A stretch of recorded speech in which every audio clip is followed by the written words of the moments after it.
There is something a man learns when he stands alone in the desert with a child who has cried for 180 nights straight.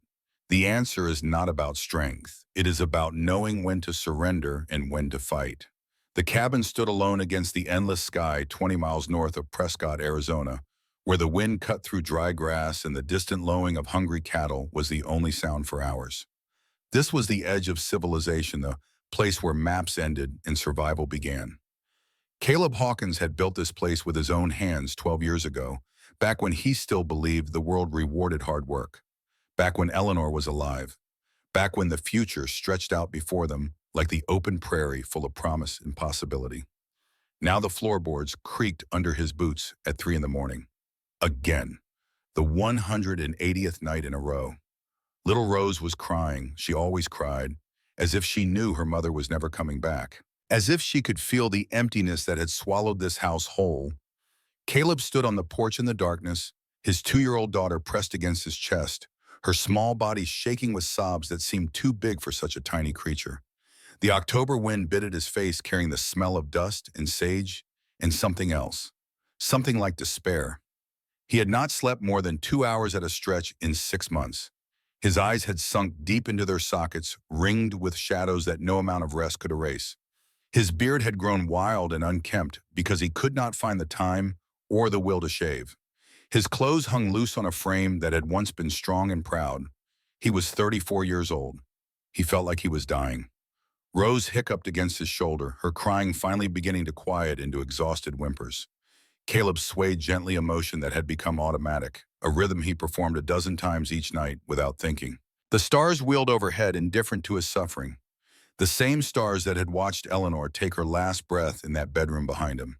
The same stars that would watch him fail night after night to be both mother and father to a child who needed so much more than he could give.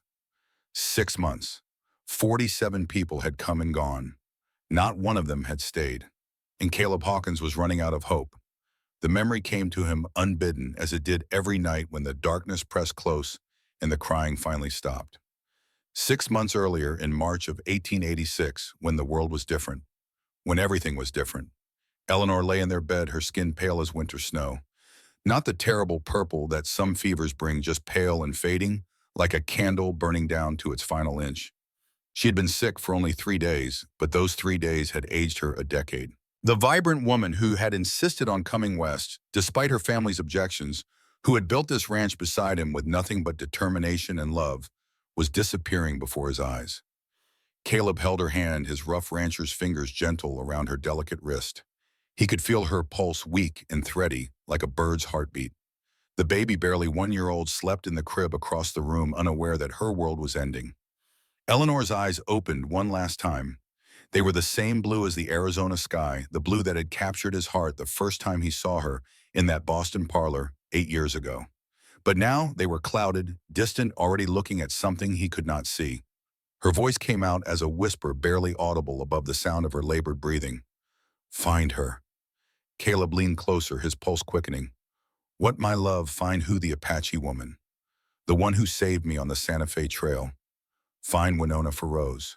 Her fingers tightened on his hand with surprising strength. "Promise me, Caleb. Promise you will find her." "I promise, I swear it." "But Eleanor, who is this woman? How do I find her?" But Eleanor's eyes were already closing. Her grip relaxed. Her chest rose once, twice, and then was still. Dr. Thomas Whitfield had called it milk fever. A common tragedy, he said, adjusting his spectacles with fingers that would not quite stay steady. These things happened to young mothers, nothing anyone could have done.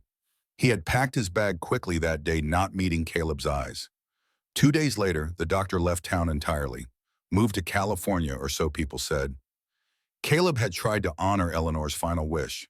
He had posted notices in 3 towns, asked every traveler who passed through. But nobody knew of an Apache woman named Winona, and nobody wanted to work for a white rancher this far from civilization. So he had searched for help closer to hand. And 47 people had taught him the true meaning of despair. The widow from Prescott came first. Mrs. Margaret Patterson, a stern woman with iron gray hair and opinions to match. She arrived on a Tuesday morning with a carpet bag and a disapproving expression that never changed. She lasted 3 days. The child is possessed by demons, she declared as she climbed onto her horse. No natural child screams that much. You need a priest, Mr. Hawkins, not a nanny. Caleb had bitten his tongue until it bled, watching her ride away without saying goodbye. Then came Maria Rodriguez, a young woman from Mexico, with a pretty smile and gentle hands. Good with babies, everyone said. Patient, kind, exactly what the motherless child needed. But the isolation broke her spirit. The cabin was 20 miles from anything resembling civilization. No neighbors to visit, no church to attend, no sounds at night except the coyotes and the wind and the endless crying. Maria cried every night too, said she felt ghosts in the walls, said she could hear Eleanor's voice calling from the bedroom where she died. On the seventh morning, Caleb found her bed empty. She had walked 10 miles in darkness to the main road rather than spend another night on the Hawkins ranch. The third was Ruth Freeman, a black woman who had raised 7 children of her own. Caleb had thought she was the answer to his prayers. She had patience. She had skill. She knew exactly how to hold a crying baby, exactly what songs to sing, exactly when to be firm and when to be soft. Rose even stopped crying for almost 2 whole days. But Caleb could only pay $8 a month, and Ruth needed 15 to feed her own family back in Prescott. She left with tears in her eyes, apologizing the whole way down the road. I wish I could stay, Mr. Hawkins. That baby needs love, something fierce. But my own children need to eat. After that, they came and went like autumn leaves in the wind. 47 people in 6 months, each one thinking they could handle it, each one leaving within a week, within days, within hours. Some could not bear the isolation. Some could not bear the crying. Some took one look at the dust in the loneliness and turned their horses around without even stepping inside. Caleb stopped trying to remember their names. He stopped hoping each new arrival might be different. He learned to sleep in fragments, 20 minutes here, an hour there, snatching rest, whenever Rose's exhaustion temporarily overcame her grief. He learned to strap her to his chest while he worked the cattle, her tears soaking through his shirt while he pulled fence wire tight. He learned to cook one-handed, to clean one-handed, to live his entire life with a crying child in his arms. His own eyes had gone too dry to cry anymore. He was no longer living. He was merely surviving. And some days he was not even sure why he bothered. The ranch was falling apart around him. Fence posts rotted and fell. The barn door hung crooked on rusted hinges. The cattle grew thin because he could not properly manage the pastures while caring for a baby alone. The house that Eleanor had kept so clean and bright had become a monument to neglect, every surface coated with dust, every corner cluttered with the debris of a man barely holding on. He had built this place with his own hands. He had poured 12 years of his life into these walls, this land, this dream of a future. And now he was watching it crumble day by day, and he did not have the strength to stop it. Some nights in his darkest moments, he wondered if it would be better to simply give up. Sell the land, take Rose back east, let Eleanor's family raise her in comfort and civilization far from this God-forsaken desert that had taken everything from him. But then he would look at his daughter's face, see Eleanor's eyes looking back at him, and he would remember his promise. Find her. Find Winona for Rose. He did not know who Winona was. He did not know how to find her. But he had promised his dying wife, and Caleb Hawkins was a man who kept his word, even when keeping it was killing him. The morning of September 19th, 1886 began like every other morning had begun for 6 months. Rose crying, Caleb exhausted, the sun rising over a world that had forgotten how to be kind. But this morning would be different. This morning would change everything. Caleb stood on the porch with Rose in his arms, watching the eastern horizon without really seeing it. The baby was quiet for once, too exhausted to cry.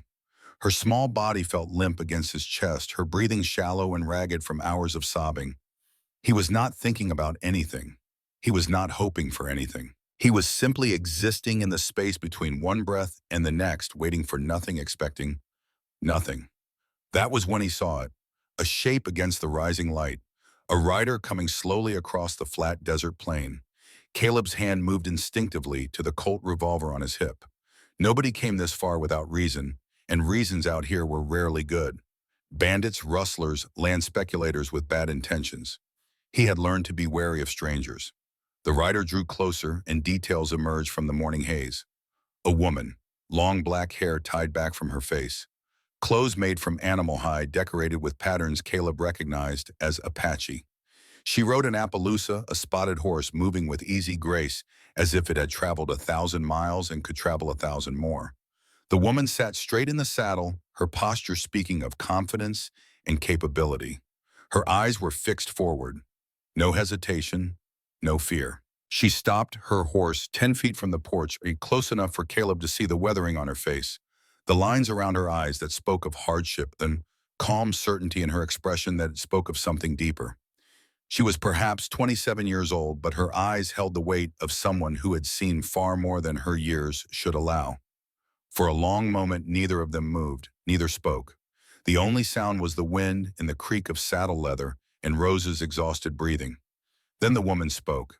5 words that would echo through the rest of Caleb's life. Now I am here.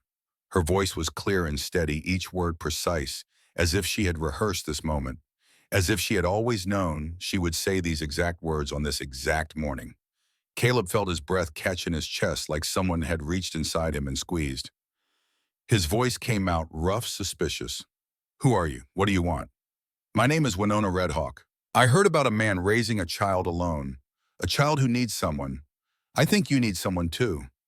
The name hit Caleb like a physical blow. Winona, Eleanor's last word, the woman she had begged him to find. But that was impossible. He had searched for months.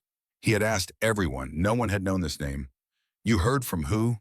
His voice was harder now, defensive. From the wind, from the road, from the people who talk when they think no one is listening. Caleb's jaw tightened. I cannot pay much. The work is hard. The isolation is harder. 47 people have come through here. Every single one of them left. Winona dismounted in one smooth motion. She walked toward the porch, stopped at the bottom of the steps. Her dark eyes moved to the baby in Caleb's arms, and something in her expression shifted. Soften. May I see her? Every instinct told Caleb to refuse, to keep his daughter close, to trust no one. 6 months of disappointment had taught him that hope was a luxury he could not afford. But something in this woman's gaze held him still. Something ancient and knowing, like she could see straight through him to the exhaustion and desperation he tried so hard to hide. Like she understood things about him that he had never spoken aloud. Slowly, reluctantly, he turned Rose slightly so Winona could see her face. And then something happened. Something that defied all logic and reason. Rose stopped fussing. Her tiny body went still against his chest. Those big blue eyes, Eleanor's eyes, the eyes that had held nothing but tears for 6 months, fixed on Winona's face with impossible intensity. The crying stopped. The silence was so sudden, so complete that Caleb thought for a moment something was wrong. He looked down at his daughter, afraid of what he might see. But Rose was not sick. Rose was not sleeping. Rose was staring at the stranger with an expression Caleb had never seen on her face before. Wonder. Then Rose reached out her hand. Her tiny fingers stretched toward Winona, grasping at the air, reaching for this woman she had never seen before. Caleb's breath caught in his throat. In 6 months through 47 strangers, Rose had never done this. Not once. She had screamed at every new face hidden against Caleb's chest, refused to be held by anyone except her father. But now she was reaching for this woman who had appeared from the horizon like an answer to a prayer Caleb had been too exhausted to speak. Winona did not smile. She did not make the cooing sounds that other women made around babies. She simply nodded a small acknowledgement, as if she and Rose had just agreed to something in a language only they understood. She knows. Winona's voice was quiet, almost reverent. Children always know who means them harm and who does not. Caleb found his voice, though it came out softer than he intended. Would you like to come inside? Have some water. Your horse looks like it could use rest too. Winona inclined her head. Thank you, we have traveled far. Caleb led the Appaloosa to the barn, while Winona waited on the porch, still holding Rose's gaze. When he returned, he found the most remarkable thing. Silence. Rose was not crying. Since Eleanor's death, there had been no peace in this house. But now, standing on this worn porch with a stranger, peace had somehow found them. Inside the kitchen, Winona set Rose down in the crib. The baby watched her with curious eyes but made no sound. No fussing, no whimpering, just quiet attention as if she was studying this stranger, learning her face, committing her to memory. Caleb stood awkwardly by the stove, suddenly aware of how filthy his home had become. Dishes piled in the basin, dust on every surface, the smell of too many hasty meals and not enough cleaning. The house that Eleanor had kept so beautiful had become a testament to his failure. Winona looked around without judgment. Her eyes took in the chaos, the signs of a man barely holding on. Then, without a word, she rolled up her sleeves and began washing the dishes. "You do not have to do that," Caleb said. Winona's hands moved steadily through the water. "Busy hands make for a quiet mind. I find peace in simple work." While she worked, she pulled a small leather pouch from her belt. From it, she took dried herbs that Caleb did not recognize. Chamomile and cedar, she explained without being asked. She made tea with water from the kettle, let it steep, then cooled it carefully. She gave some to Rose in a small cup. The baby drank without protest.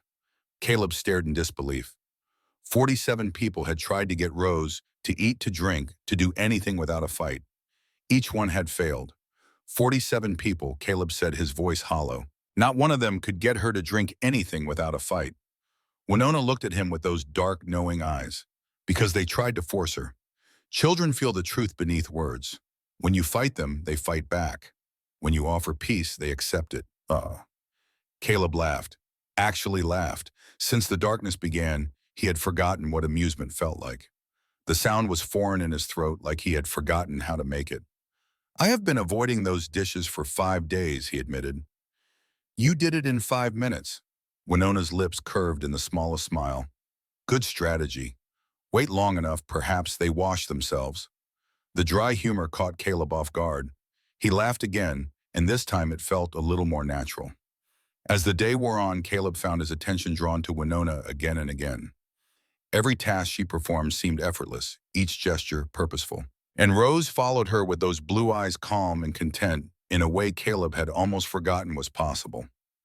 That evening, as the sun painted the western sky orange and red, Winona stood at the window looking out over the land. "This is good earth, water nearby, mountains protect from the north. You chose well." Caleb poured coffee for himself, offered her a cup. She accepted with a nod. "You know about ranching, I know about survival. Ranching is just survival slowed down."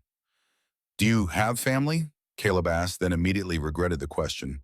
It felt too personal, too soon. But Winona answered simply, "I did once. Not anymore." The words held weight, a story behind them that she was not yet ready to tell. But Caleb did not push. He understood about grief. He understood about loss. He understood that some stories needed time before they could be spoken. They sat in comfortable silence as the light faded and the first stars appeared. That night, for the first time since Eleanor's death, Rose slept through until dawn.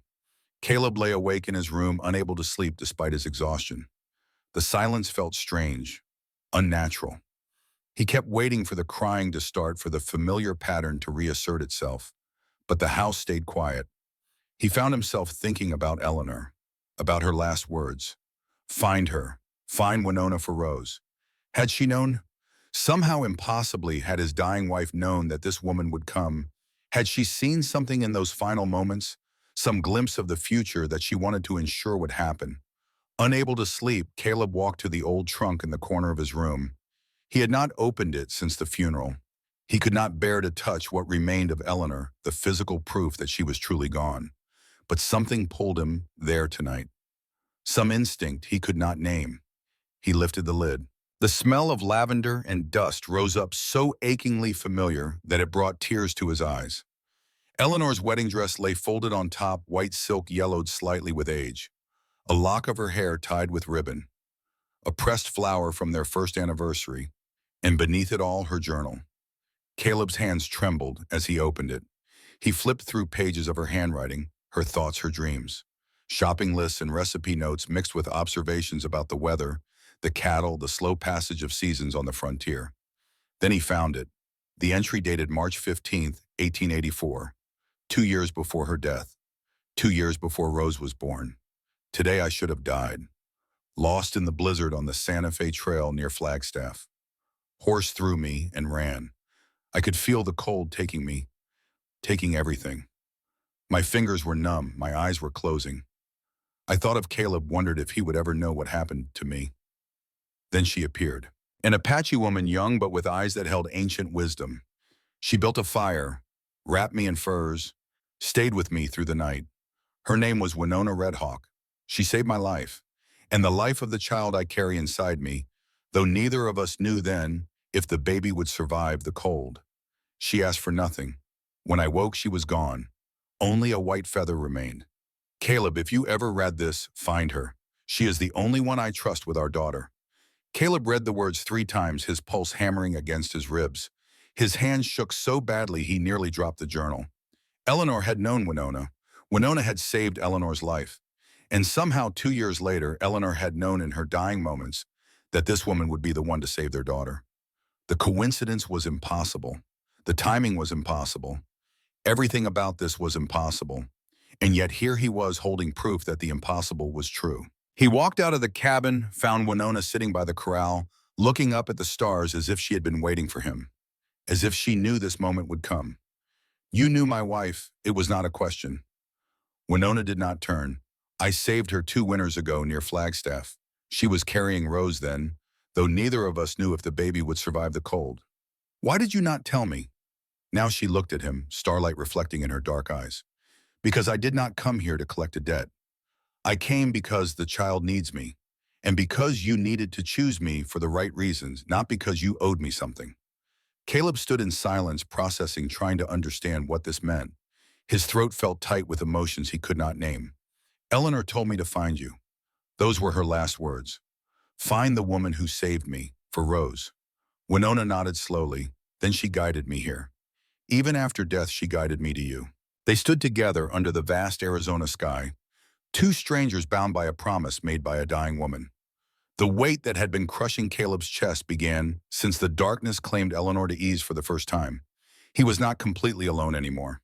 The next morning, Caleb woke to the smell of coffee and cornbread. He came into the kitchen to find Winona had already been up for hours. Rose sat in her high chair, actually eating, her face covered in mashed fruit. Winona looked up from the stove. Good morning, I hope you do not mind. I found flour and made breakfast. Mine, Caleb shook his head in wonder. I have not had a real breakfast in half a year. They ate together, and Caleb found himself studying this woman who had appeared like an answer to a prayer he had been too exhausted to say. She was younger than he had first thought, maybe 27. Competent in every movement, intelligent in every word. After breakfast, they went outside to assess the ranch. Winona walked the fence line with him, and he was shocked when she knelt down and began repairing a broken post without being asked. You know how to fix fences, my father taught me. He said a woman should know how to build her own home so she never has to depend on anyone. She worked alongside him all morning, and Caleb found that she was as skilled as any ranch hand he had ever hired. By noon, they had repaired more fence than he had managed in the past month alone. As they worked, Rose played nearby in a makeshift pen Caleb had built. For the first time, he could hear her laughing, actually laughing. The sound was so foreign, so unexpected, that it made his chest ache. At midday, they stopped to rest in the shade of an old oak tree. Winona taught Rose how to stack small stones while Caleb watched, mesmerized by the patience she showed. When the sun began to sink toward evening, Caleb started to relax, started to believe that maybe, just maybe, this could work, that Winona might actually stay. That was when the riders appeared, 5 of them coming from the South Road, moving with the easy confidence of men who expected no resistance. Caleb stood, hand instinctively moving toward his gun. Who are they? Winona asked, rising smoothly to her feet. Trouble. That is who they are. The lead rider was a man in his 50s. Thin face, gray beard, trimmed neat, a scar running from his left eye to his jaw. He wore a black vest over a white shirt, and a silver watch chain glinted in the failing light. Everything about him said money.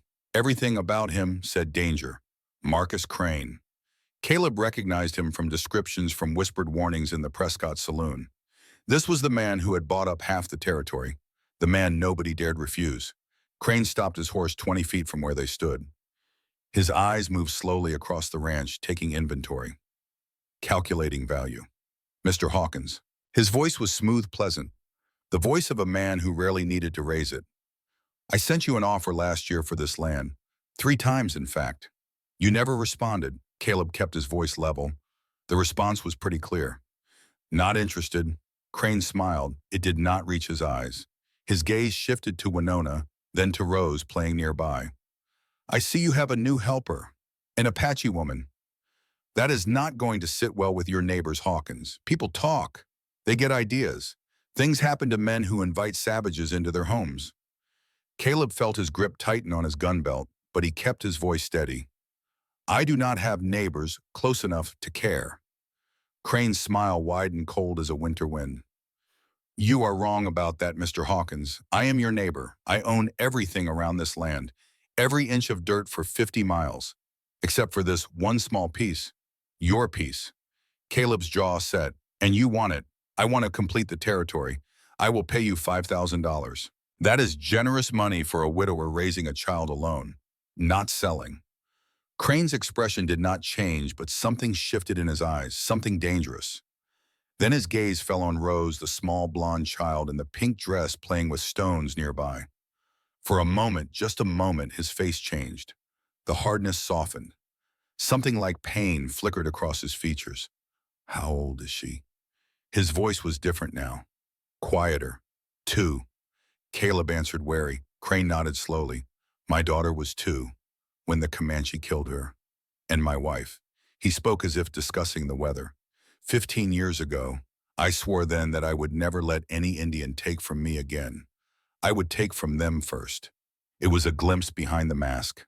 A moment of humanity from a man Caleb had assumed had none. And somehow that made him more frightening, not less.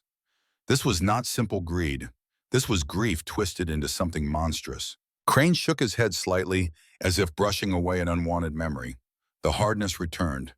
Your wife, Eleanor, she was a smart woman. She would have taken this deal. But now I see everything falling apart around you. That Apache girl can help with the house maybe, but she cannot save a dying ranch. He pulled his horse's reins, preparing to leave. Think about it, Mr. Hawkins. I will be back, and next time the price might be lower. The 5 riders turned and left, leaving nothing behind but dust and the taste of threat hanging in the air. Winona watched them go. Her expression gave nothing away. That man is dangerous, I know. He does not just want your land. He wants everything, and he will do whatever it takes to get it. Caleb looked at her sharply. You have met men like him before. Winona was quiet for a long moment, her eyes distant, seeing something far away. Yes, once. They took everything I had. The words hung between them, heavy with implications. But she did not explain further, and Caleb did not ask. Some stories needed time. The sun set behind the mountains, painting the sky in shades of blood and fire. Caleb stood on his porch with this mysterious woman beside him, and for the first time he understood that the fight for his home and for Rose's future, for the life Eleanor had wanted them to have, was just beginning. He was not sure if he had the strength left to win it, but he was no longer fighting alone. 3 weeks changed everything. The fence post stood straight, again white paint fresh on the rails. The barn door hung true on oiled hinges. The horses gleamed with daily brushing, their coats shining in the October sun. The cattle grew fat on properly managed pasture, no longer the walking skeletons they had been becoming. But more than the ranch was coming back to life. Rose was transforming. Caleb watched them from across the yard on this 10th day of October. 3 weeks had passed since that September morning when Winona had appeared from the horizon. And in those 3 weeks, miracles had become ordinary. Winona sat in the shade of the oak tree, Rose in her lap. The baby was laughing, actually laughing, a sound Caleb had almost forgotten could exist. Winona was teaching her things, simple things that somehow felt profound. How to hold a wooden spoon, how to stack small stones without frustration, how to listen to bird calls and understand their meaning. And Rose was trying to talk. Her first word had come 3 days ago. Not Papa, as Caleb had secretly hoped, but why? Her baby tongue trying to wrap around Winona's name. She said it constantly now, like a prayer, like a promise. Caleb found himself watching Winona too. The way she handled the horses, whispering to them in Apache, until even the most skittish stallion calmed under her touch. The way she could read tracks in the dust and tell you what animal had passed when, and whether it was healthy or sick. She had real skills, the kind you could not learn from books. But she never talked about herself. Not really. Not until that night. They sat by the fire after Rose had fallen asleep, Caleb nursing his coffee, Winona staring into the flames as if she could see something there that he could not. During the first week, they had worked in near silence. Comfortable silence, but silence nonetheless. The second week, they had begun talking about small things. The weather, the cattle, which fence needed attention next. By the third week, Caleb felt brave enough to ask the question that had been burning in him. "You never told me why you have no family." The words came out before he could stop them.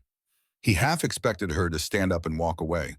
Instead, she was simply quiet for a long time.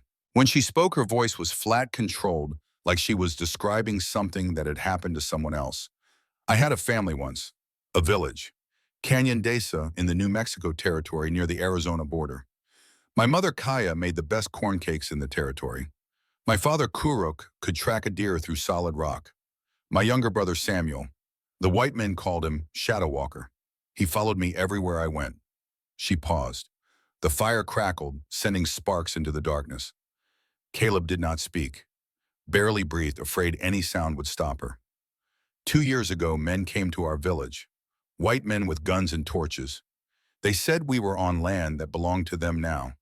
Said they had papers, signatures from Washington. My father refused. He had lived on that land for 40 summers. His father before him, his father before that." Another pause, longer this time. "They burned everything, shot anyone who ran. My mother died in the fire. My father died protecting her. I survived because I was hunting in the mountains miles away. When I returned, there was nothing left but ash and bodies." Caleb felt cold spread through his chest despite the fire's warmth. "And your brother Samuel," Winona's jaw tightened. The only sign of emotion. 62 people lived in that village. 60 died that night. Only Samuel and I survived. And Samuel might as well be dead for what he did." She took a shaky breath. "My brother survived because he was with them. Samuel led those men to our village, showed them which cabins held the elders, which held the children. He betrayed us for gold and land they promised him." Caleb stared at her, unable to process what he was hearing. "Your own brother fear makes people do terrible things, and greed makes them do worse. The men called him the tracker after that. He works for them still. Finding people they want found, doing jobs no honest man would do." Who were these men? Who led them? When Nona looked directly at him for the first time since she had started speaking, firelight reflecting in her dark eyes. A man named Marcus Crane. The name hit Caleb like a physical blow. The same man who came here. The one who wants my land. The same. Crane does not accept refusal. He takes what he wants, or he destroys what he cannot take. Caleb processed this, connecting pieces, understanding beginning to dawn like a cold sunrise. Crane sent someone to buy my land 3 times. The last time was 2 weeks before Eleanor got sick. Winona turned to face him fully, now firelight casting shadows across her features. "Your wife, when she died, you said it was fever." "That is what the doctor said. Milk fever. But he left town 2 days after she passed, moved to California, never said goodbye to anyone." Winona was quiet for a long moment. Then she asked him to describe exactly how Eleanor had died. The symptoms, the progression, every detail he could remember. Caleb's voice shook as he recounted it. The sudden onset, the way Eleanor had seemed fine one day and desperately ill the next. The pale skin, the convulsions near the end. How Dr. Whitfield had seemed nervous, his hands shaking as he examined her. When he finished, Winona's features betrayed no emotion, but her voice was hard as stone. "That was not fever. I have seen this before. When Crane's men poisoned a creek near our village to drive us out, 3 elders died with the same symptoms. The rapid onset, the convulsions, the pale skin. That is white snake root poisoning. The plant grows wild in these mountains. Someone put it in her food or her water." The world tilted. Caleb grabbed the edge of his chair to steady himself. The fire swam in his vision. "Your wife was murdered, Caleb, and I think we both know who ordered it." Something shifted inside Caleb that night. The grief that had been drowning him transformed into something else. Something colder. Something with teeth. The soldier he had buried after the war clawed its way back to the surface. Eleanor, his Eleanor, not taken by God or lost to nature but murdered, deliberately killed by a man who wanted his land. He would find the truth. And when he did, Marcus Crane would answer for it. The next morning, Caleb rode to Prescott alone, left Rose with Winona, who sang softly to the baby while she worked. 20 miles of hard riding gave him time to think, to plan, to let the cold fury settle into something more useful. He found Walt Morrison at his trading post just as the old man was opening for the day. Walt was 63 now, hair gone silver, but his eyes were still sharp. They had served together in the cavalry back when both of them believed war had meaning. Caleb, Walt's voice held genuine warmth. Been too long, and this must be about more than supplies judging by your face. Inside the store, away from curious ears, Caleb told him everything. About Winona's suspicions, about Crane's visits, about the timing of Eleanor's death. Walt listened without interrupting, his expression growing darker with each detail. When Caleb finished, the old man poured whiskey despite the early hour. I was afraid of this. Caleb, there are things I have heard, things I did not want to believe. But if what you are saying is true, it all fits together. What things? Walt glanced at the door, making sure it was closed. There is a prospector, old drunk named Samuel Pierce. He talks too much when he is liquored up. 3 months back, he told me he saw Crane's foreman, a mean son of a gun named Virgil Stone, buying white snake root from a Navajo woman. That was February, the month before Eleanor got sick. Exactly. And there is more. Crane has been buying up everything around your property for 2 years now. Every ranch, every homestead, paying pennies or driving people out. You are the last holdout, Caleb, the only piece he does not own. Caleb's hands tightened on his cup. Why? What is so special about my land? Walt walked to his safe, pulled out a small leather pouch. He emptied it on the counter. Rocks, gray and unremarkable to Caleb's untrained eye. Had a geologist friend test some soil samples from around your property. These came from just north of your boundary line. Walt looked him in the eyes. Caleb, there is silver under your land, a major vein. Could be worth $800,000, maybe more. Everything clicked into place. The offers to buy, the threats, Eleanor's death, all for silver buried in the dirt beneath his home. How many men does Crane have? Caleb asked quietly. Walt's face was grim. 12 guns that I know of, maybe more. Professionals, ex-army, ex-outlaws, men who kill for money and do not ask questions. Caleb finished his whiskey. Then I need more ammunition. When he returned to the ranch that afternoon, he found Winona standing on the porch, Rose on her hip, watching the horizon with the stillness of a hunting hawk. Someone has been watching us. 3 times today I have seen movement on the eastern ridge. Someone on horseback keeping their distance. Caleb squinted toward the ridge but saw nothing. Crane's men. Maybe. Winona's voice was uncertain, and that uncertainty worried him more than certainty would have. Or maybe someone else. The way he moves, it is familiar to me, like someone I once knew. Your brother. She did not answer, just held Rose a little tighter. That night, Caleb told her what Walt had said about the white snake root, about Virgil Stone, about the silver beneath their feet, worth a fortune they had never asked for and never wanted. Winona listened in silence, her face unreadable. When he finished, she spoke quietly. So Crane killed Eleanor for money, killed my family for land. And now he wants to take Rose's future for silver he has no right to claim. Caleb nodded, unable to trust his voice. Then we stop him. We gather evidence. We go to the law. We make sure he cannot hurt anyone else. And if the law will not help, then we fight.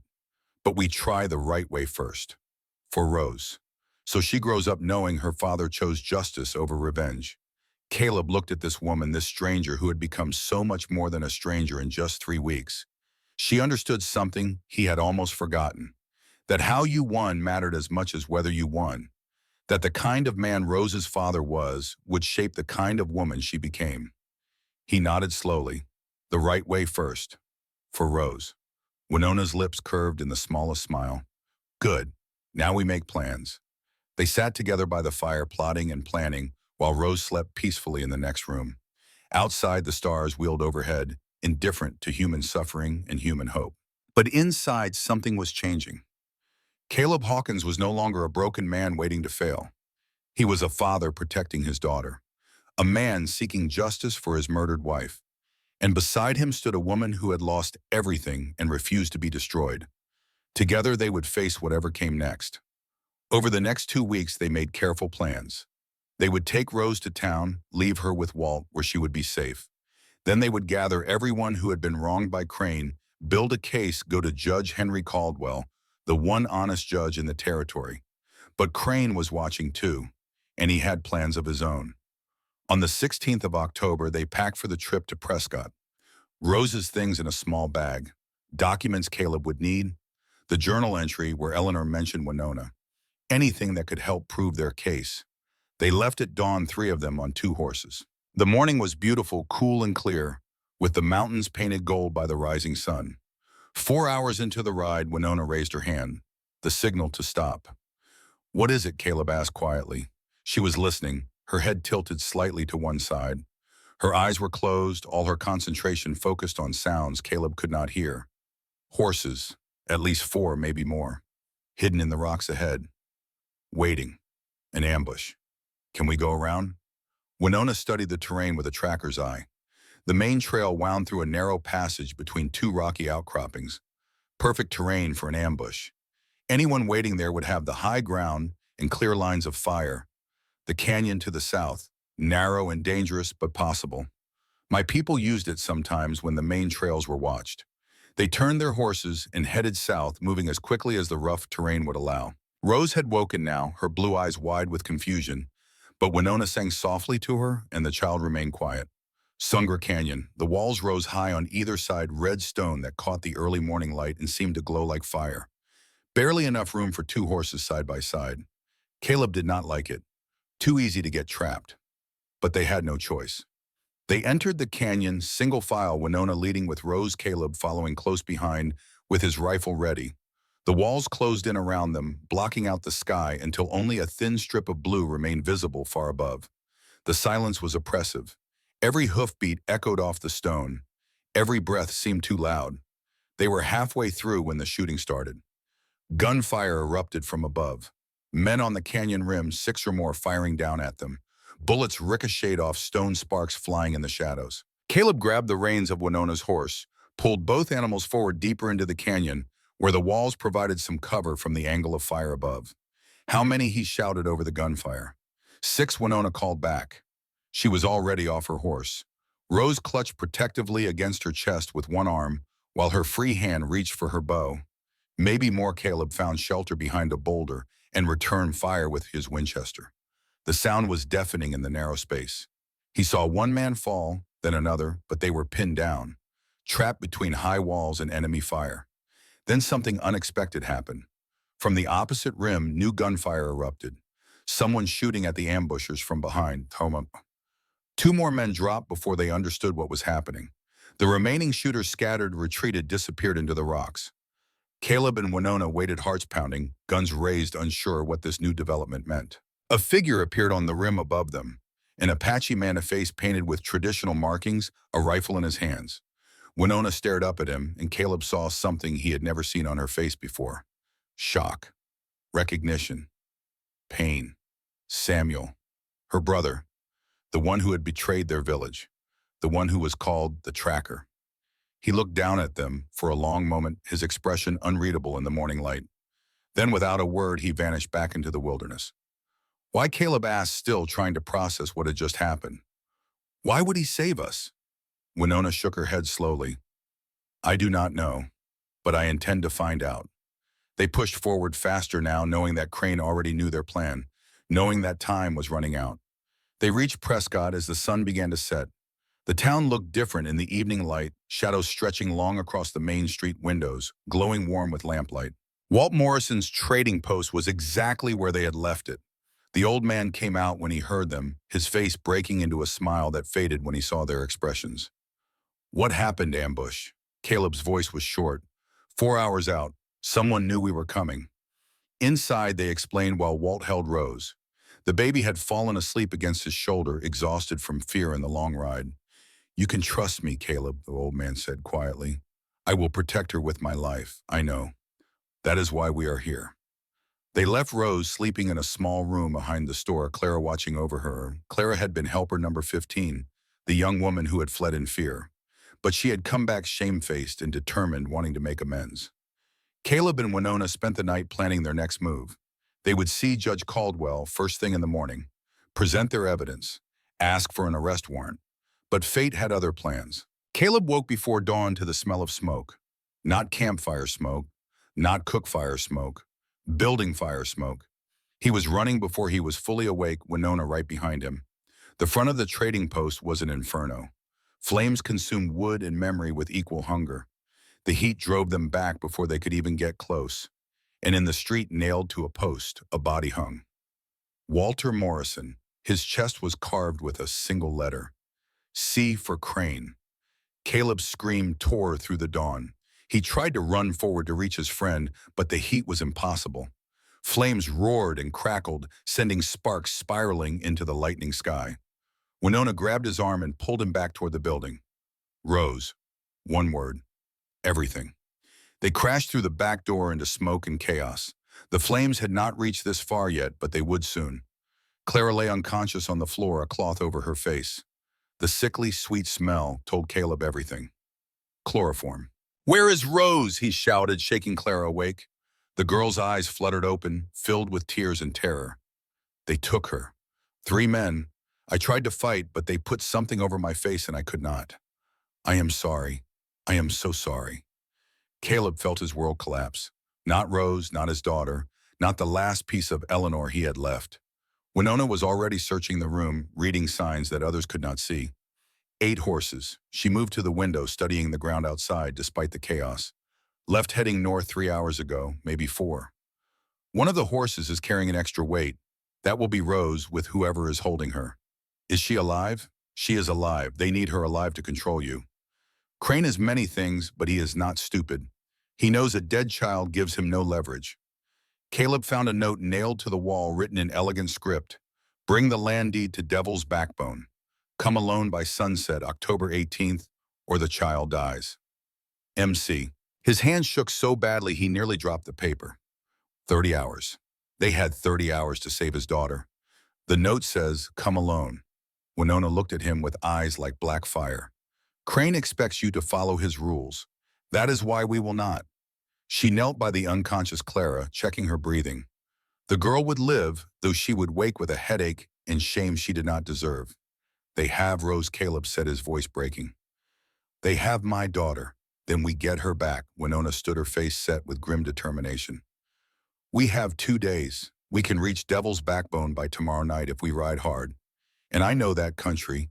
There are ways in they will not expect. What about the law? What about Judge Caldwell? We are beyond law now. This is about family, about protecting what is ours. The judge can try Crane after we rescue Rose." Caleb looked at the burning building, at his dead friend hanging in the morning wind, at the empty room where his daughter should have been sleeping safe. Something inside him that had been barely holding together finally broke. Or maybe it finally became whole. "All right." His voice was quiet but steady now. "We ride. But Winona, if they have hurt her, if they have touched one hair on her head." He did not finish the sentence. He did not need to. Winona finished for him. "Then Crane will pray for the mercy of the law, because what we give him will be far worse." They left Prescott as the sun rose, painting the sky the color of blood and vengeance. Behind them, the trading post burned to ash. Pastor Wilson's wife helped carry Clara to the doctor's office. The young woman had woken minutes after Caleb and Winona left, her head pounding from the chloroform tears streaming down her face as she sobbed the same words over and over. "I am sorry. I am sorry." I could not stop them. The doctor said she would recover. The shame he knew would take longer to heal. Ahead of them, somewhere in the wilderness of Devil's Backbone, a 2-year-old girl cried for her father. And Caleb Hawkins, broken rancher and grieving widower, became something else entirely. He became a man with nothing left to lose. And that made him the most dangerous thing in the Arizona Territory. The ride to Devil's Backbone took them through country that God seemed to have forgotten. Red rock formations twisted toward the sky like the bones of some ancient buried beast. Canyons cut deep into the earth, their shadows hiding secrets that sunlight would never reach. This was a place where men went to hide or to die, and often both. Caleb and Winona rode in grim silence, pushing their horses harder than they should have, knowing that every minute counted. The Appaloosa and Caleb's roan were strong animals, but even they showed signs of exhaustion as the sun climbed toward its zenith. They stopped only once at a small spring hidden among the rocks. While the horses drank, Winona knelt by the muddy ground reading the story written there. 8 horses. She traced marks in the dirt that meant nothing to Caleb, but clearly spoke volumes to her. Moving fast, but not panicked. They stopped here 4 hours ago. One of the horses is carrying extra weight. That will be Rose with whoever is holding her. Is she hurt? Winona looked up at him, and her eyes held a certainty that eased something in his chest. She is alive. That is what matters. They need her alive. They mounted again and rode on the October sun beating down mercilessly. As the afternoon wore on, Winona suddenly pulled her horse to a stop. She sat perfectly still, her head tilted as if listening to something Caleb could not hear. What is it? Someone is following us, has been since we left Prescott, staying back out of sight. But there, one rider moving carefully. Crane's men. Winona shook her head slowly. No, whoever it is, they are trying not to be seen by us or by them, and they move like someone I taught to move. Your brother, perhaps. If it is Samuel, I do not know whether he means to help or to finish what he started in the canyon. They reached the outskirts of Devil's Backbone as the sun began its descent toward the western horizon. The main camp is in a box canyon, Winona explained, drawing in the dirt with a stick. One way in, one way out. That is where they will have Rose. Crane thinks he is safe there, thinks the terrain protects him. But there is another way. Winona's smile was cold. There is always another way for those who know how to look. The back wall of the canyon. There is a route, difficult and dangerous but possible. My people used it sometimes when hunting. Samuel and I climbed it as children. The mention of her brother brought a shadow across her face, but she continued. You will approach from the front as Crane expects. Make him think you are following his rules, that you have come alone and desperate. While his attention is on you, I will come from behind. Caleb studied her face in the fading light. This could get you killed. It could get us both killed. But what choice do we have? They made camp in a small cave as darkness fell, not daring to light a fire. They ate jerky and drank sparingly from their canteens. Tomorrow would be October 17th. They had until sunset on the 18th, less than 30 hours. Caleb found sleep impossible. He kept seeing Rose's face, hearing her voice calling for him. Papa, the word she knew best, and he was not there to answer. Winona sat at the cave entrance, keeping watch. In the starlight, Caleb could see her profile strong and certain. Tell me about your village, he said quietly. Before it burned, what was it like? She was silent for so long, he thought she would not answer. Then softly she began to speak. In the mornings, my mother would wake before dawn to grind corn. The sound of the grinding stone was how we knew the day had begun. My father would check the horses, speaking to them in the old language. Samuel would try to sleep longer, and I would pull him from his blankets, laughing. Her voice held a gentleness he had never heard before. We had a good life. Simple. We hunted. We grew what we could in that rocky soil. We told stories around the fire at night. The elders would teach us the old ways, the songs and prayers our ancestors had kept alive for generations. What happened to the others, the ones who survived? There were no others. 60 people died that night. Only Samuel and I lived. Me because I was hunting in the mountains. Samuel because he was with them. I am sorry. Do not be sorry. Be angry. Anger is what will get Rose back. Sorrow can wait until she is safe in your arms.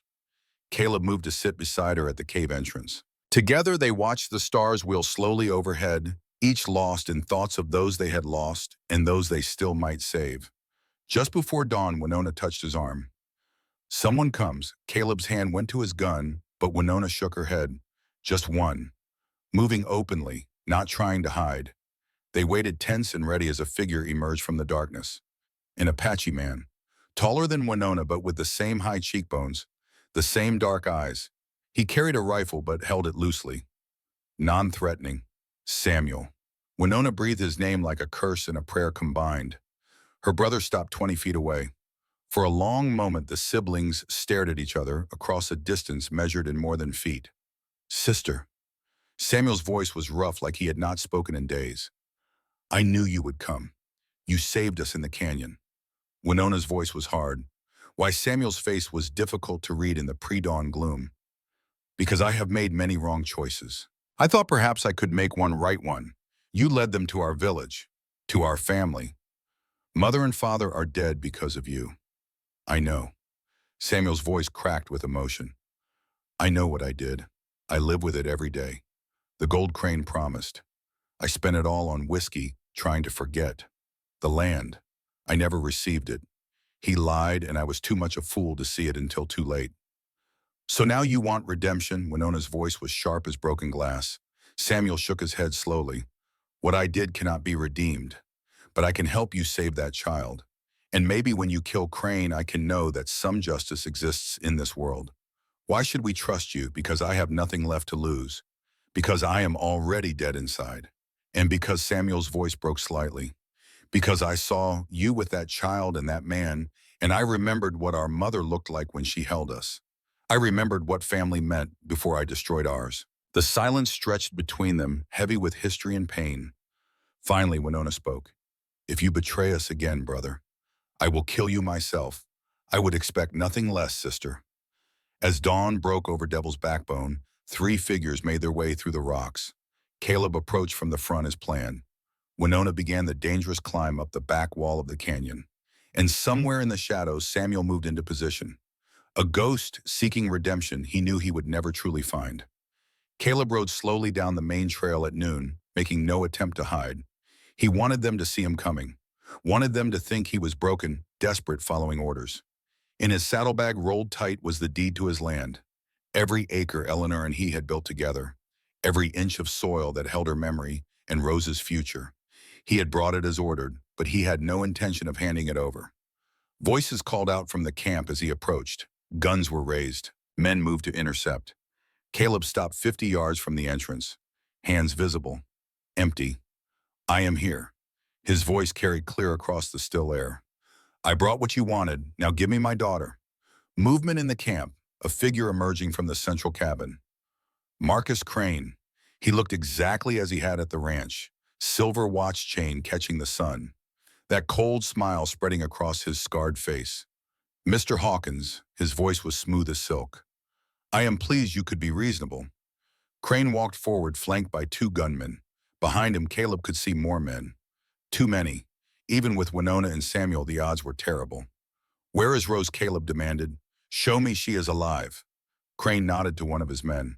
A moment later, a woman emerged from the cabin, someone older, harder looking, and in her arms a small blonde child in a pink dress. Rose. Time seemed to freeze at the sight of her. She looked scared but unharmed. When she saw him, she reached out her small hands. Papa! The word was a sob. Every muscle in Caleb's body screamed to charge forward to grab his daughter and run. But that gun was 3 feet from her blonde hair. Throw down the deed, Crane ordered, nice and slow. Caleb pulled the rolled document from his saddlebag, held it up so they could see it. Then he tossed it onto the ground between them. Now let her go. Crane's smile widened. I do not think so. You see, Mr. Hawkins, I have given this some thought. Even with the deed, you remain a problem. You know too much about your wife, about certain other incidents. Dead men tell no tales, as they say. He drew his pistol and aimed it at Caleb's chest. Maybe I will start with you, then move on to that Apache woman who has been helping you. I know she is out there somewhere. My men saw her tracks. Caleb's blood ran cold, but his voice stayed steady. You are making a mistake, Crane. The only mistake I made was not killing you sooner. I should have dealt with you the same way I dealt with your wife. Quick, clean, no witnesses. The confession hung in the air between them. Public, undeniable. You admit it then. You murdered Eleanor. Crane shrugged. She was collateral damage. I offered to buy your land. You refused. I had to motivate you somehow. It is not my fault your wife was too stubborn to simply get sick and recover. Rage boiled in Caleb's chest, but he forced himself to stay calm, to wait, to trust the plan. Then he should have warned you better. The voice came from behind Crane. Samuel stepped out of shadow, his rifle trained on the back of Crane's head. You. Crane spat the word, half turning. You were supposed to betray my sister again. Samuel's voice was steady, but his eyes held decades of pain. I have betrayed everyone I loved once. I will not do it again. Multiple things happened at once. Winona dove for the knife she had hidden behind a rock. Caleb lunged for Rose, pulling her away from the woman holding her. Samuel fired. But Crane was faster than any of them expected. His shot caught Samuel in the chest, high on the right side, spinning him around. But not before Samuel's bullet hit Crane in the shoulder. Winona's thrown knife buried itself in Crane's gun hand. His pistol fell from nerveless fingers. Caleb scooped up his Colt and fired twice. Both bullets found their mark. Center mass. Marcus Crane staggered backward, fell, and lay still in the spreading pool of his own blood. Silence descended on the canyon, broken only by the ragged breathing of the living and the moans of the dying. Samuel lay on his back, blood bubbling from his lips. Winona ran to him, dropped to her knees beside her brother. Samuel. Her voice cracked in a way Caleb had never heard before. Samuel, sister. His voice was a whisper now. Blood flecked his lips. I am sorry. For everything, for the village, for mother, for father. I was afraid. Crane said he would kill me if I refused. Said he would give me everything if I helped. I was weak. His breath rattled, growing weaker. Why did you follow us? Why did you save us in the canyon? Because I watched you these weeks. Watched you with that child. With that man. Watched you build something from ashes. Tears cut tracks through the dirt on his face. It reminded me of Mother. Of how she made our home feel safe. I wanted to feel that again. To be part of something not built on blood. His eyes were losing focus. Mother, he whispered. Would she have forgiven me? Even if it is a lie, I need to hear it. Winona was silent for a long moment. Tears streamed down her face. When she spoke, her voice was tender. She would have forgiven you. She forgave everyone, even those who did not deserve it. A ghost of a smile crossed Samuel's face. Thank you, sister. His hand went limp in hers. His eyes closed. His chest stopped moving. Winona sat with him for a long moment. Then she reached out and closed his eyes fully. She spoke words in Apache that Caleb did not understand. A prayer for the dead, a farewell to a brother she had mourned twice, once when he betrayed them, and now when he finally came home. Caleb stood with Rose in his arms, the child's face buried in his shoulder, protecting her from the sight of death. He wanted to say something, to offer comfort, but there were no words adequate for this. Finally, Winona stood. She looked at Caleb and Rose with something that might have been peace. It is finished. He chose correctly at the end. That should count for something. They buried Samuel on a hill overlooking the canyon where he could see the sky and the mountains. Winona sang the death songs their mother had taught them as children. Caleb stood beside her, Rose quiet in his arms, bearing witness to a redemption bought with blood. They left Devil's Backbone as the sun set, painting the sky in shades of purple and gold. Behind them, the bodies of Marcus Crane and his men lay where they had fallen. The law could deal with them later. For now, Caleb Hawkins had his daughter back. And beside him rode a woman who had lost everything twice and built it back both times. 3 souls bound by blood and choice. Behind them lay death. Ahead lay something none of them dared name yet. Hope, perhaps, or the beginning of hope. Caleb held Rose against his chest, feeling her small heart beat against his own, and made a silent vow. Never again. He would never let anyone take her from him again. They rode through the night, putting distance between themselves and Devil's Backbone. Rose slept against Caleb's chest, exhausted from fear and tears, her small fingers clutching his shirt even in sleep. Winona rode beside them, silent and watchful, her eyes scanning the darkness for threats that might still be lurking. But the night was quiet. Crane's men had scattered when their leader fell, disappearing into the wilderness, like coyotes fleeing a larger predator. Dawn found them at the same spring where they had stopped on the way out. The horses drank gratefully, while Caleb laid Rose on a blanket in the shade. The child stirred but did not wake, her face peaceful in a way it had not been since before Eleanor died. We should not go back to Prescott yet, Winona said quietly. Crane is dead, but his people do not know that.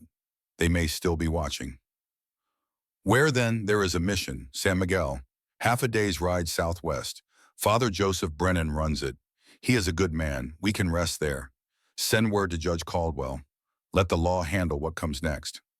Caleb looked at her curiously. You know a Catholic priest? Winona's lips curved in the smallest smile. He helped me once, after the village burned, asked no questions, offered no judgment, just gave me food and a place to heal. Some men of God actually live their faith. They reached Mission San Miguel as the October sun climbed toward noon. The building was small but well-kept, white adobe walls bright against the red earth. A garden grew beside it, somehow green despite the desert tended by hands that understood the value of water and patience. Father Joseph Brennan came out when he heard the horses. He was perhaps 60 years old, hair gone white, but his eyes were sharp and kind. He took in the scene at a glance. The exhausted travelers, the sleeping child, the weapons they carried, Winona Redhawk. His voice held genuine warmth. I wondered if I would see you again, and you have brought companions. Father, this is Caleb Hawkins and his daughter Rose. The priest's eyes moved to Caleb's face, reading the story written there. You have seen trouble. We have ended it. But we need sanctuary, just for a day or two, while we sort out what comes next. Father Brennan nodded without hesitation. Come. You are safe here. God's house welcomes all who seek peace. Inside, the mission was cool and quiet.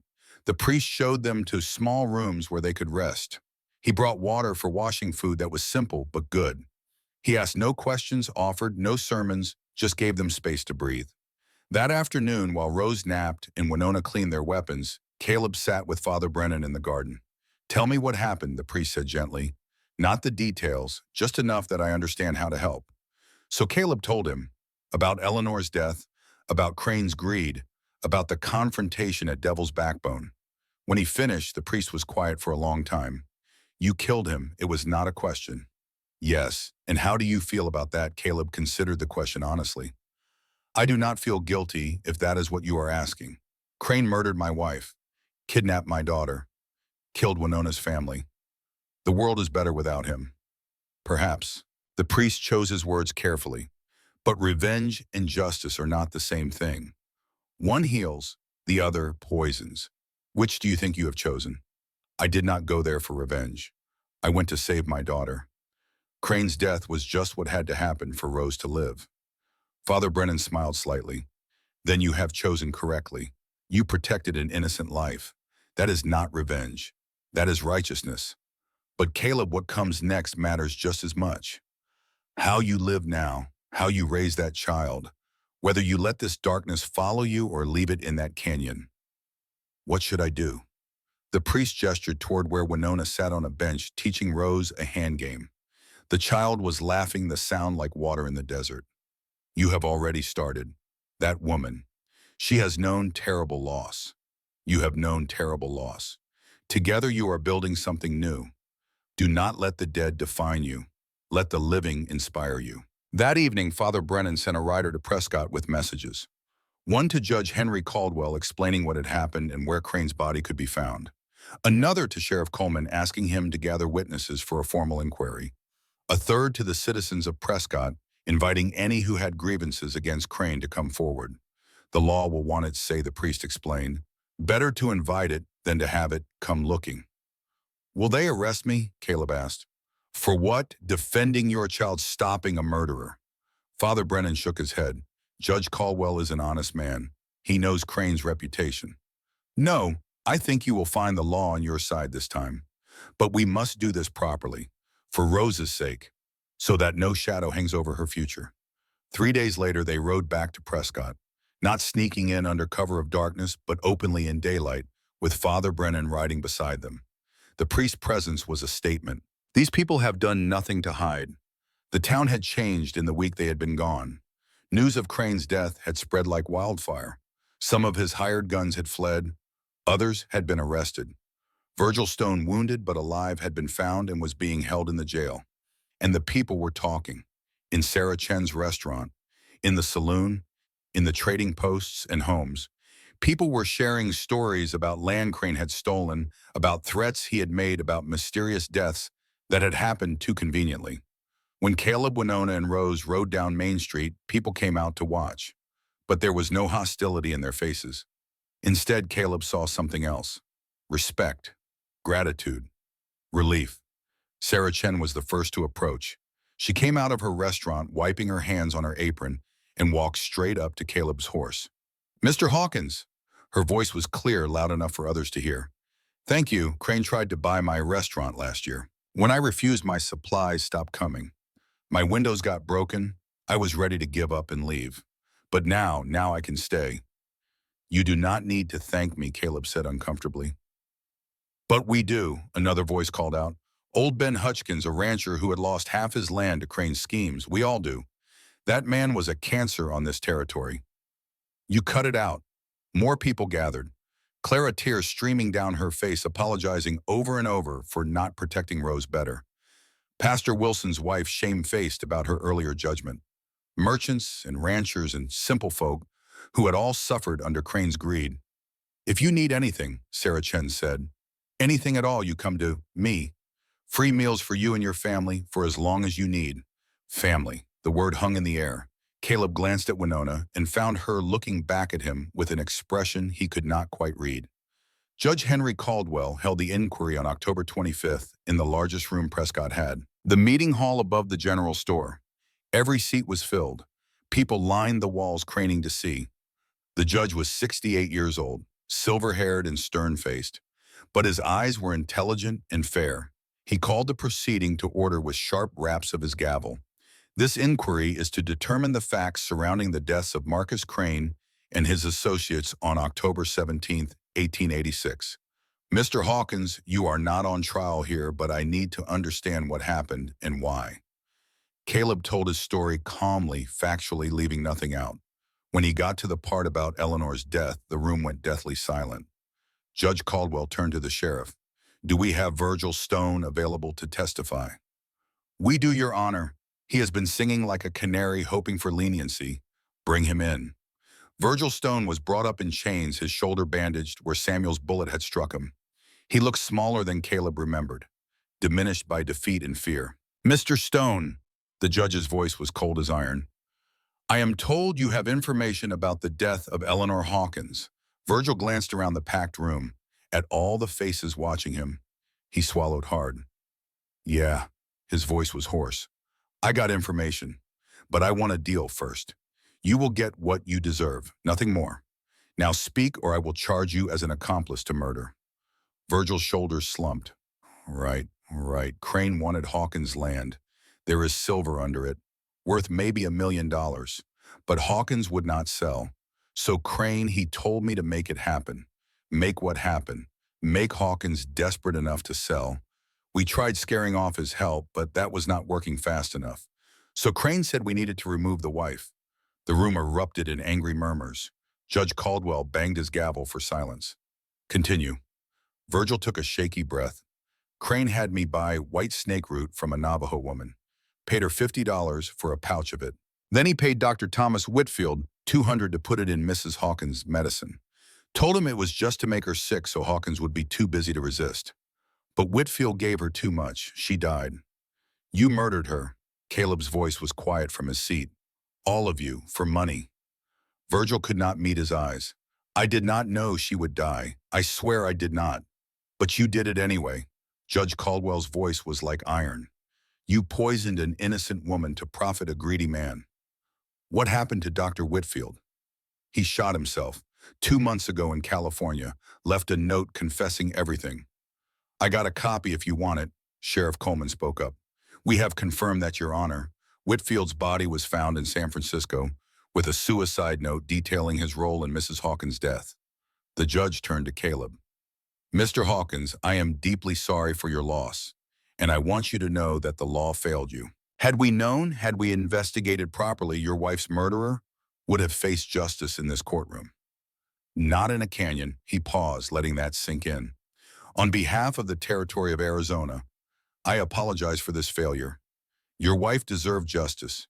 You deserve support. Neither was given. Caleb felt his throat tighten. He had expected many things, but not this. Not an apology from the government itself. Furthermore, Judge Caldwell continued, we have investigated the massacre at Canyon Desa in November of 1884.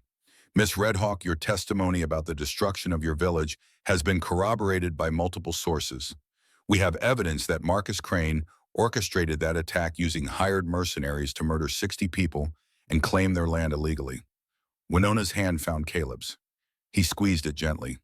While Crane is beyond the reach of justice, having died resisting arrest, we can address some of the harm he caused. The land where your village stood, Miss Redhawk, was never legally Crane's. His claim was fraudulent. We are hereby returning that land to the Apache people. specifically to the survivors of Canyon Desa and their descendants. Winona gasped softly. Caleb felt her sway slightly, and he put his arm around her waist to steady her. You are the only known survivor. The judge's voice was gentle now. That makes you the legal owner of approximately 800 acres in the Canyon Desa region. What you choose to do with it is your decision, but it belongs to your people again. Tears streamed down Winona's face. The first time Caleb had ever seen her cry openly in public. He held her close while the courtroom erupted in applause. Judge Caldwell continued once the room quieted. There are also matters of compensation. The territory is establishing a victims fund paid for by the liquidation of Crane's remaining assets. Every person who lost property, family, or livelihood to Crane's crimes will receive payment. He read from a list. Amounts varied, but they were substantial. Families who had lost land received enough to start over. Families who had lost loved ones received money that could not replace the dead, but could ease the burden of survival. When he reached Caleb's name, the judge's voice softened. Mr. Hawkins, for the wrongful death of your wife and the kidnapping of your daughter, the territory awards you $50,000 in compensation. Caleb shook his head. I do not want money for Eleanor's death. Nothing can pay for that. Nevertheless, Judge Caldwell was firm. You are entitled to it. Use it for Rose's education. Use it to expand your ranch. Use it to help others. But take it. You earned it through suffering no man should endure. The judge then turned to Virgil Stone, still standing in chains. As for you, Mr. Stone, you have confessed to conspiracy to commit murder, to accessory in the death of Eleanor Hawkins, and to numerous acts of violence and intimidation. The law is clear on such matters. He paused, letting the weight settle. You will hang by the neck until dead. Sentence to be carried out 30 days from today, November 24th, 1886. May God have mercy on your soul, for this court has none to offer. Virgil's face went white. His knees buckled, and the deputies had to hold him upright. Caleb felt nothing watching it. No satisfaction, no triumph, just the cold certainty that justice, however late, had finally arrived. The room erupted in applause. People crowded around Caleb and Winona, shaking their hands, thanking them, offering help and support. Father Brennan appeared at Caleb's elbow. You see, the law has had its say. Now you can move forward without that shadow. That night, there was an impromptu gathering at Sarah Chen's restaurant. She had closed it to regular customers and opened it to anyone who wanted to celebrate Crane's downfall. Caleb found himself surrounded by people he had barely known, all of them treating him like a hero. It made him uncomfortable. He had just been trying to save his daughter. The fact that it had freed a whole community was almost accidental.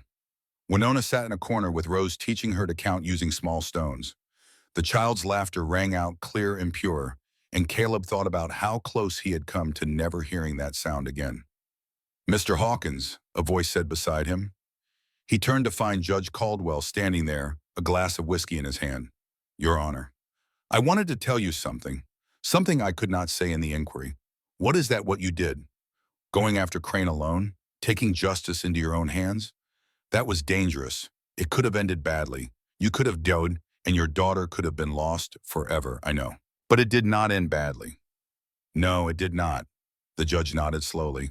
And sometimes, very rarely, the right thing and the legal thing are not the same. You did what you had to do, just do not make a habit of it. Caleb smiled slightly. I hope I never have to again. That woman. The judge nodded toward Winona. She is remarkable. Brave, intelligent.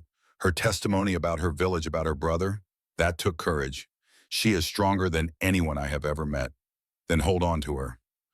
Good people are rare in this world. When you find them, you do not let go.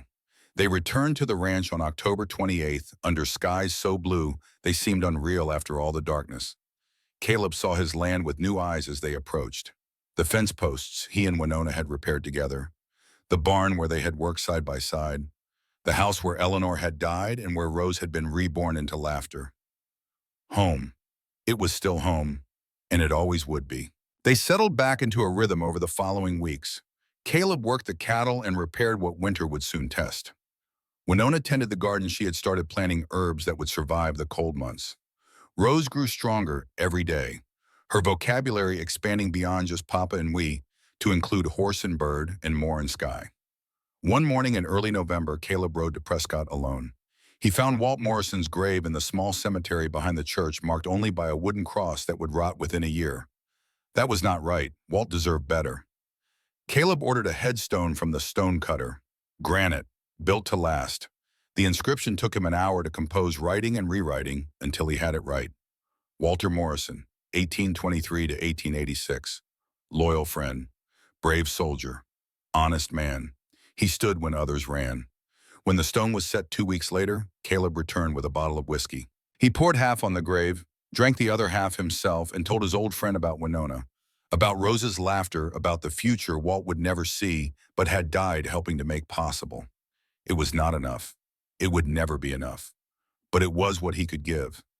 November brought the first real cold, wind sweeping down from the mountains with teeth. Caleb spent long days reinforcing the barn, making sure the animals would survive whatever winter threw at them. Winona showed him techniques her father had taught her, ways of weatherproofing that white builders never seemed to learn. They worked well together, better than well. Caleb found himself anticipating her movements, knowing where she would be and what she would need before she asked. She did the same for him. It was like dancing with a partner who knew all your steps. In the evenings after Rose was asleep, they would sit by the fire, sometimes talking, sometimes not. The silence between them was comfortable and now filled with the understanding of people who had been through hell together and come out the other side. One night in mid-November, Winona asked him about Eleanor. "Tell me about her, not how she died, how she lived." Caleb was surprised by how easy it was to talk about her now. The grief was still there, would always be there, but it had softened into something bearable. She was stubborn. He said it with a smile, insisted on coming west even though her family thought she was crazy. Said she wanted to see mountains and sky, not just Boston buildings and society rules. She sounds brave. She was. Caleb stared into the flames. When we first started this ranch, we had nothing. Just the land and each other and a lot of hope. There were times I wanted to give up, go back east where life was easier. But Eleanor would not hear it. She said we were building something that mattered, something that would last. And you did. We did. Caleb looked at Winona. "But I could not have kept it without you." Eleanor knew that somehow. That is why her last words were about finding you. Perhaps she saw something. Winona's voice was soft, some future she wanted to make sure happened. Do you believe in that? In seeing the future, I believe some people know things they should not know. My mother was like that. She would dream of events before they happened. She dreamed of the fire, 3 nights before it happened. But she could not see how to stop it. I am sorry, do not be. She lived well and loved fully. That is all any of us can hope for. December arrived with the first snow. Not much, just a dusting that made the world look clean and new. Rose was fascinated. She had never seen snow before. Winona took her outside and showed her how to catch flakes on her tongue, how to make patterns in the white powder. Caleb watched from the porch coffee cup, warming his hands, and felt something he had not felt in a long time. Contentment. Not happiness exactly, not yet, but something close. A sense that life was moving forward instead of just surviving. That same week, visitors arrived. Gray Feather, an Apache elder who had been a friend of Winona's mother, came with 2 other elders.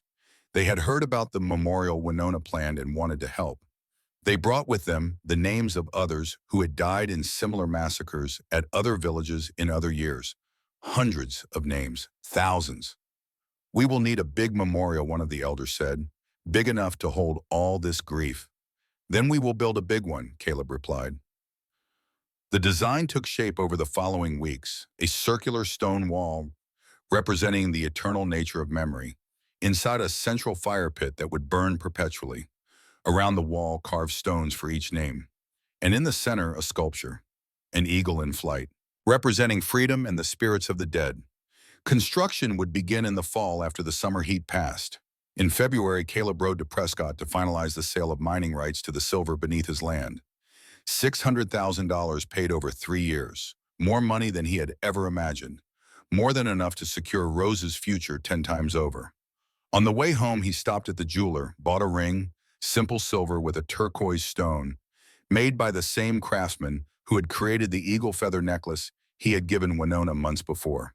In July, on a day so hot the air shimmered, Caleb finally asked the question he had been carrying since February. They were alone, Rose napping inside. The ranch hands off checking fences. Just Caleb and Winona sitting in the shade of the oak tree where she had first made Rose laugh. I have been thinking about the future, Caleb began. You often do. Winona said it with a slight smile. About our future. Yours and mine and Rose's. As have I. I know it has only been a year.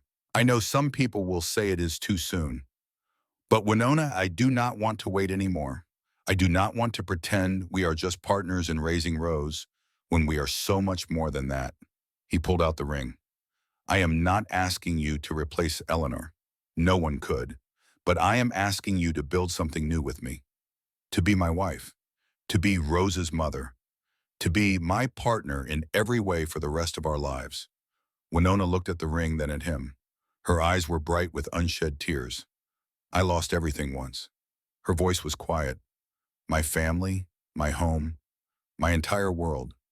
I thought I would live the rest of my life alone, defined by what I had lost. Then I found you, found Rose, found a new family built on choice rather than blood. She reached out and touched his face gently. Yes, Caleb Hawkins, I will marry you. I will be your wife. I will be Rose's mother. I will build this future with you, whatever it holds. Caleb slipped the ring onto her finger. It fit perfectly. They married in August in a ceremony that blended both their worlds. Father Joseph Brennan presided, but Gray Feathers spoke blessings in Apache. Rose, wearing a white dress that Sarah Chen had sewn, served as flower girl, taking her job with utmost seriousness. Not everyone celebrated their union. Old Mrs. Henderson refused to attend, declaring loudly in the general store that no decent white man would marry a savage. Her words carried, and Caleb heard them repeated in whispers for days. Some ranchers who had shaken his hand after Crane's death now crossed the street to avoid him. Their wives pulled their children close when Winona passed, as if her presence might contaminate them. But for every person who turned away, two more stepped forward. Sarah Chen hung a sign in her restaurant window. All welcome here. She meant it as a statement, and everyone understood. Pastor Wilson preached a sermon about Ruth and Boaz, about love, crossing boundaries, about God's children coming in all colors. Half his congregation walked out. The other half stayed and applauded. And on the morning of the wedding, when Caleb worried that the church might be empty, he found it overflowing. Standing room only, people had come from 3 towns away to witness what some called a scandal and others called a miracle. Love winning over hate, hope defeating fear, a new chapter beginning. Judge Caldwell gave the bride away since she had no father to do it.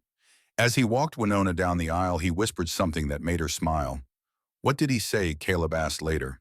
That Eleanor would have approved, that she is looking down and smiling. Before the wedding in May, they had made the journey Winona needed, the return to Canyon Desa. The ride took 6 days. Winona led them along paths only she knew, routes her people had used for generations. Each night, she told Rose stories about the grandmother the child would never meet, about the grandfather who could track deer through solid rock, about a people who had lived in harmony with harsh land and loved it anyway. Rose listened with wide eyes, absorbing it all in that mysterious way children have.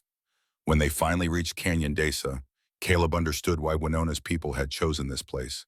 Red rock walls soared hundreds of feet high. Ancient dwellings clung to cliff faces built by people who had lived here long before the Apache, long before anyone could remember. A stream ran through the canyon bottom, life-giving water in an arid land. And there, in a widening of the canyon, the remains of the village. Not much was left. The fire had been thorough. But Caleb could see where homes had stood, where a central gathering place had been, where children had played and elders had taught and families had simply lived. Winona dismounted slowly. She stood for a long time just looking, her face carved from stone. Then she began to sing. It was a death song in Apache. The words meant nothing to Caleb, but the emotion was universal. Grief, love, remembrance, farewell. She sang for an hour as the sun climbed overhead. Caleb held Rose, who had gone quiet and solemn, somehow understanding this was sacred. When Winona finished, she walked to the center of what had been the village. From her saddlebag, she pulled items. Cornmeal, tobacco, a white feather. She arranged them carefully, speaking words Caleb did not understand. Then she built a small fire and burned sweet grass, the smoke rising straight up in the still air. Finally, she spoke in English so Caleb could understand.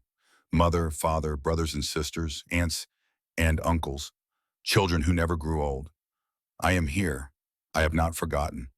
I will never forget. She paused, gathering herself. You were murdered for land you loved, murdered by greed and cruelty. But the man who ordered it is dead now. Justice has been served. Not perfectly, but truly. And this land is ours again. Yours, mine, our people's. No one can take it away now. The smoke continued to rise. I do not live here anymore. I have found a new home with a good man and a child who needs me. But I carry you with me. In my heart, in my memories, in the stories I tell. She touched the eagle feather necklace Caleb had given her. You are not forgotten. You never will be. Rest now, rest in peace. Your deaths have been avenged. Your land has been returned. And I am healing. Caleb felt tears on his own face. Rose reached up and touched his cheek, confused. Papa sad, yes, baby. But it is a good kind of sad, a healing kind. They stayed in the canyon for 3 days. Winona showed Caleb and Rose every part of what had been her world. The place where her mother had ground corn. The rock where her father had taught her to make arrowheads. The pool where she and Samuel had learned to swim. She spoke of them not with grief now, but with love, remembering the good times, the laughter, the simple joy of family. On the last night, as they sat around their campfire with stars blazing overhead, Winona made a decision. I want to create something here, a memorial, not just for my family, but for all the Apache who have died, all the villages destroyed, all the people who have no one to remember them. What kind of memorial? A sacred site, a place where people can come to honor the dead, with markers for each person who died here, their names carved in stone so they are never forgotten, and a gathering place where Apache people can come for ceremonies, for teaching, for keeping our culture alive. Caleb nodded slowly. That is beautiful. And the compensation money from the territory could pay for it. Yes, Winona looked at him. But I would need help, someone to work with the stonemasons, to handle the legal matters, to manage the construction. I will help you, whatever you need. It will take years, then we have years. We are building a future, remember? This is part of it, she smiled, and in that smile Caleb saw hope, real lasting hope. Spring arrived in April 1888 like a promise kept. The snows melted, revealing earth that had been hidden for months. Green things pushed through the soil, determined and unstoppable. The cattle grew fat on new grass, and the horses ran in the pastures with the joy of creatures who had survived another winter. Caleb stood on his porch on the morning of April 10th, watching the sun rise over land that had cost him everything and given him back more than he had lost. 2 years since Winona had arrived. 2 years since his life had changed completely. Behind him inside the house, he could hear Rose chattering to Winona in that mixture of English and Apache words the child had created for herself. Her own language born from 2 worlds coming together. Papa Rose called from inside. Come see we teaching me numbers? Caleb smiled and went inside. The morning routine had become comfortable, familiar. Breakfast together, all 3 of them. Then Caleb to his work with the cattle while Winona tended the expanded garden and taught Rose everything a child needed to know. Letters and numbers, yes, but also practical things. How to identify plants, how to listen to the land, how to be strong and kind at the same time. They had hired 2 ranch hands now that money was no longer an issue. Good men, brothers from Texas who did solid work and asked no questions. It freed Caleb and Winona to focus more on Rose, to build the home they wanted rather than just survive. Rose had learned many words in the months since Winona arrived. Papa, why, horse, bird, sky. But there was one word she had never said.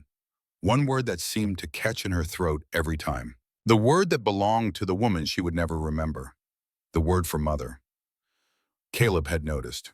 He had seen Rose's lips form the shape, sometimes watching other children with their mothers in town. But the sound never came, as if some part of her tiny heart knew that word belonged to someone who was gone. Until that afternoon. Caleb returned from checking fences to find Winona and Rose under the old oak tree, the same spot where Winona had first made Rose laugh. The child was trying to say something, her small face concentrated with effort. Ma, Ma. Caleb stood frozen, watching. Mama Rose finished reaching for Winona. Mama Winona froze for a moment, her eyes filled with tears. Then she pulled Rose into her arms, holding the child tight against her chest. Yes, sweetheart. Her voice was barely a whisper. Mama is here. Caleb stood watching. His wife, his daughter, his family, and he felt something he thought was lost forever. Pure joy. That night, after Rose was asleep, Caleb and Winona stood on the porch watching the stars. Do you think Eleanor knew? Caleb asked quietly. When she told me to find you, do you think she knew all of this would happen? Winona leaned her head against his shoulder. I think perhaps she saw something, a future she wanted to make sure happened. And it happened. And it happened. They stood together as the stars wheeled slowly overhead, indifferent to human suffering and human joy alike. But inside, in the small house on the Arizona land, hope had taken root. And hope, Caleb was learning, was stronger than grief, stronger than fear, strong enough to build a future on, strong enough to last. Ready to go home. Miss Hawkins, Winona smiled, the most beautiful smile he had ever seen. Always. Home is wherever we are together. And hand in hand, they walked back inside, back into life, back into the future they were creating one day at a time. Years later, when Rose was old enough to understand, she would ask her father about the woman in the faded photograph above the fireplace. The woman with the kind eyes and the gentle smile. That is your mother, Caleb would say. Your first mother, Eleanor. She loved you more than life itself. And the woman who raised me, Rose, would ask, looking at Winona across the room. That is your mother, too. Caleb's voice would catch every time. She came when we needed her most. She saved us both. Rose would nod, too young to fully understand the miracle of her own existence. Two mothers, two women who loved her, one who gave her life, one who gave her a future. And outside the window, the Arizona sun would set over land that had seen tragedy and triumph, loss and love, endings and beginnings. The land that Caleb Hawkins had almost lost. The land where Winona Red Hawk had found home. The land where Rose would grow up knowing she was loved. Completely. Unconditionally. Forever. Some stories end with happily ever after. This one ended with something better. It ended with family.